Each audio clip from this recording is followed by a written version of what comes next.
different. Sooner or later, different scares people. You think if you don't fight back, then maybe they'll like you. Stop picking on you, calling you a freak. Victim or not, make a decision.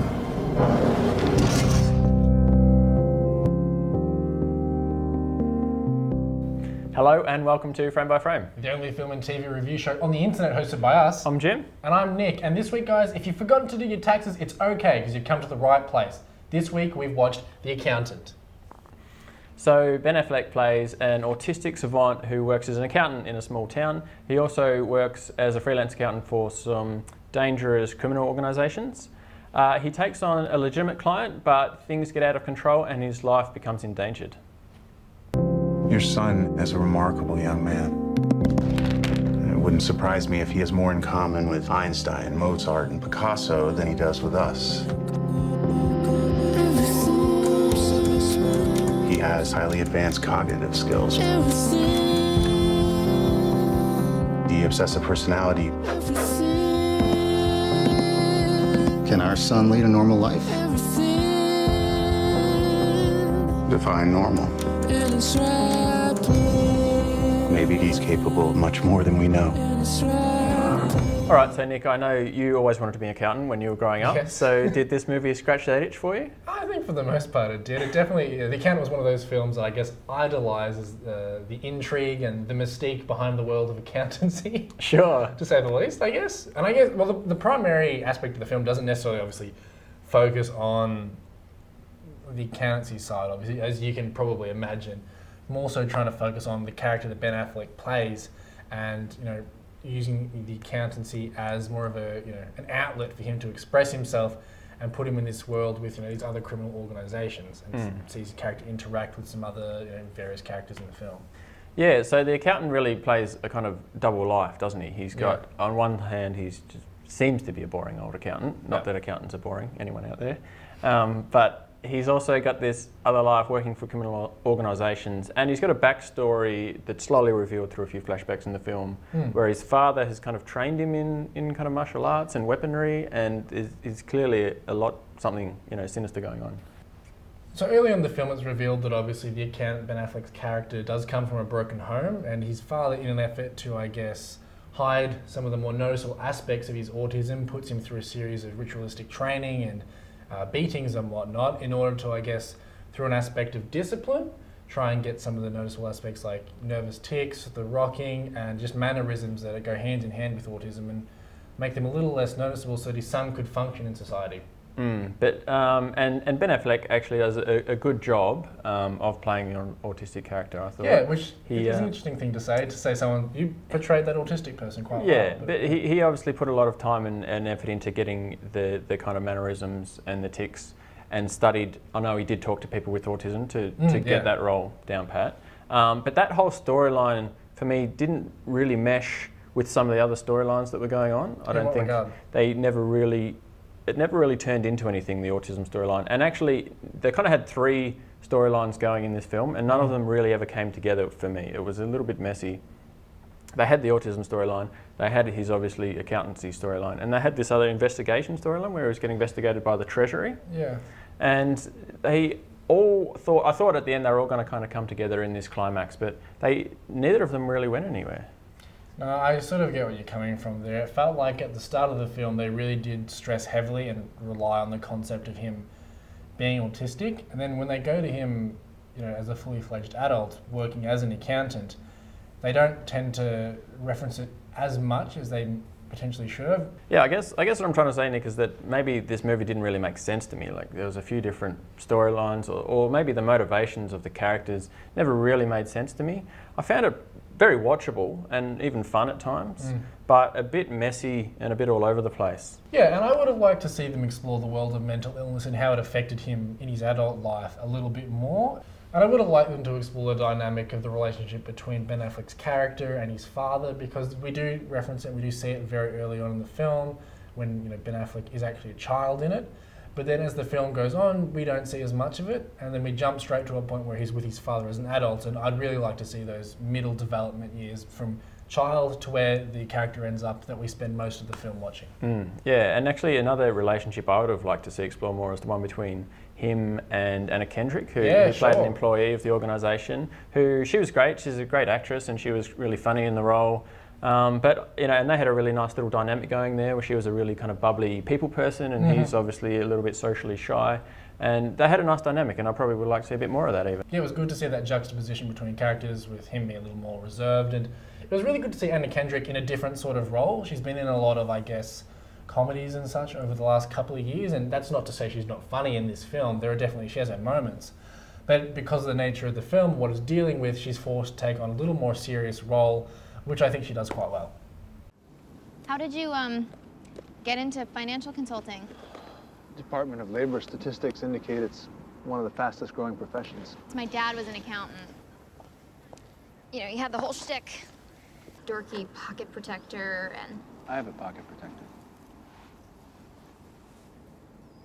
That's a nice one. I mean, his was dorky. Yours is nice. Now, Jim, we didn't actually get much time this week to watch and catch up on much TV. There was a heck of a lot going on at the cinemas this week. Yeah, and particularly an Australian-American production that we were keen to see called Hacksaw Ridge. Now, Hacksaw Ridge follows the story of Desmond Doss, a man from Virginia who enlists in the US Army as a medic during the time of the Second World War. Now, because of his religion, Desmond Doss refuses to carry a gun and to kill a fellow human. And because of that, he's faced with a handful of trials and tribulations in an effort to help his country. What the hell is your delay, Captain? We're waiting, sir. Waiting for what? Private Doss. Who the hell is Private Doss? Okay, so it was the first, sort of production to come out of Mel Gibson in quite some time, Jim. So, I mean, first off the bat, what are your impressions of the film, I guess? Yeah, I actually found it a really moving film overall. Yeah. It was a very traditionally constructed war film, the way that they told the story. It was very classically told, but what was a bit untraditional was the story itself, about having this guy who wanted to be in the army, but he didn't want to touch a gun. It was against his religion to touch a gun. And I thought that kind of different story, different element, really gave the film a really interesting twist on a war film. It was an interesting take because a lot of the time during these war epics, the characters that you see are the people that they gun down dozens upon dozens of Nazis and the Japanese, and it was really great to see perhaps a more passive and peaceful approach to actually doing some good during the war. So the start of the film is obviously telling the backstory about his childhood and kind of his religious beliefs and how that formed his anti-violence, anti-gun kind of philosophy. And then the middle portion of the film is him in army training. And then the end of the film is the Battle of Okinawa, which is where he won his Medal of Honor. So that middle portion of the film was the strongest part for me. I thought that was really, really great and exciting. And it was really, deep internal conflict of him wanting to stay true to his beliefs and stay true to his religion, but also serve his country. And he got a lot of, bullying from both his fellow army, privates and the officers that tried to kick him out of the army. And he just had this such strong internal conviction that, that I thought those were just such strong scenes in the middle of the film there. And I think that's a testament to Andrew Garfield as an actor. We've seen him play a couple of different roles over the last couple of years, but seeing him in this more serious, I guess, pivotal role, especially in the eyes of the American military, was, it was really great to see him do something completely different from Spider-Man and pay such a good tribute to the character and the man that was Desmond Doss. Yeah, I think Garfield was really fantastic, and he gave the role such a kind of earnestness and a bit of a goofiness, and it was really likeable yet strong character. But the surprise of the film for me was Vince Vaughn, who played an army sergeant, and I struggle to think of a better Vince Vaughn performance. He was a scene stealer, wasn't he? I could not agree more. I think that going into the film, seeing Vince Vaughn as one of the top billed actors in it, that's one thing. Whenever Vince Vaughn's on a production, he typically is.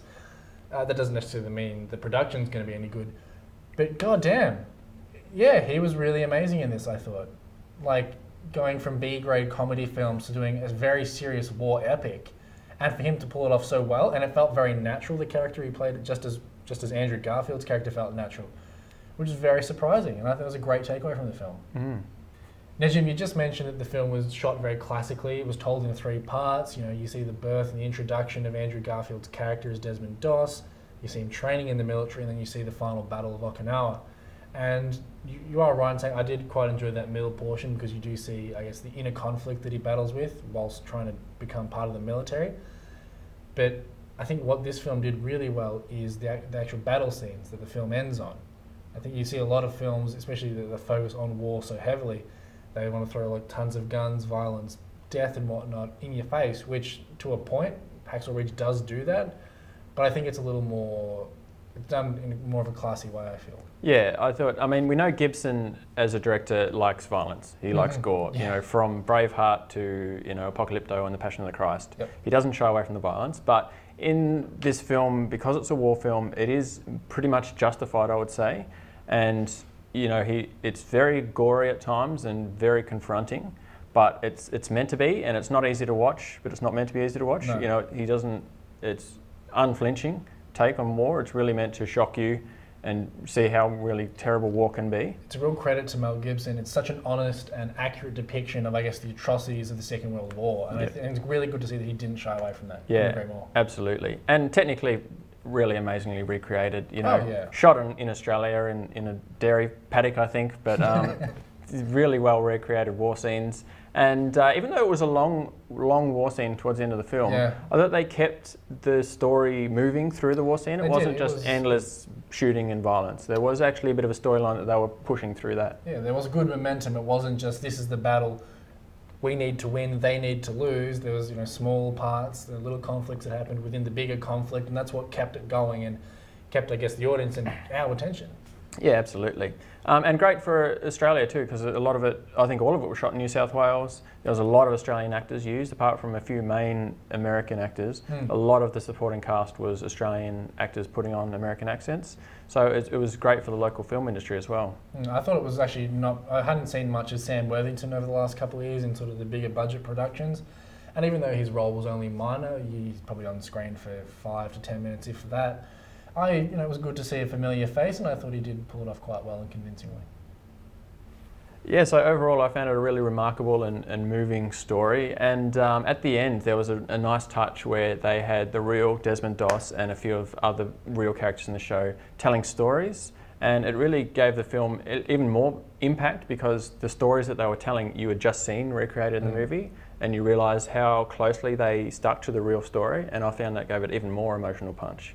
Yeah, it was really good to see, I think they shot it in 2003, the documentary on Desmond Doss, and to have clips from that interview that they shot with him, played it right at the end. It was really good to sort of see him, what he was like in actual retrospect, which was great. I always dreamed about being a doctor, but didn't get much school. I can't stay here while all them go fight for me. But you figure this war is just going to fit in with your ideas? While everybody else is taking life, I'm going to be saving it. That's going to be my way to serve. All right, guys. Well, that's all we've got time for on our special double feature edition. It's been exciting. I've been enjoying, watching a couple of movies this week and, taking a chill from the TV for a little while. Absolutely, and probably my favourite film that we've done so far. Hacksaw Ridge. Hacksaw Ridge. Yeah, definitely. I think Hacksaw Ridge has probably been one of, if not the best we've done this season. It's been really good. But that's all we've got time for this week, guys. Thank you so much for tuning in yet again, and we'll see you next week.